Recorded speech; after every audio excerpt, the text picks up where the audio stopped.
শুধু অভিনয় নয় বা সৌন্দর্যের জন্য নয়, বলিউড অভিনেত্রী প্রীতি জিন্তা আলোচিত ছিলেন তার সাহসিকতার জন্য।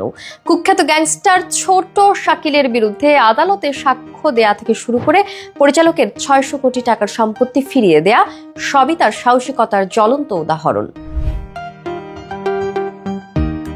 ২০১১ সালে বলিউডের জনপ্রিয় পরিচালক কামাল আমরোহী নিজের ৬০০ কোটি টাকার সম্পত্তি অভিনেত্রী প্রীতি জিন্তার নামে লিখে দেওয়ার ঘোষণা করেন, কারণ তার সন্তান শানদার আমরোহী অভিনেত্রীকে ভীষণ পছন্দ করতেন। তবে এত বড় একটি সুযোগ আসার পরও তা বিনয়ের সঙ্গে প্রত্যাখ্যান করেন অভিনেত্রী, কারণ তার কাছে মনে হয়েছিল বিষয়টি অনৈতিক।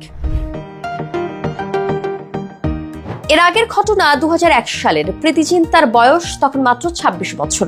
অন্য অভিনেতা অভিনেত্রীরা যখন গ্যাংস্টারের ভয়ে আদালত পর্যন্ত যেতেই রাজি হননি, সেখানে প্রীতি আদালতে দাঁড়িয়ে কুখ্যাত গ্যাংস্টার ছোট শাকিলের বিরুদ্ধে সাক্ষ্য পর্যন্ত দেন।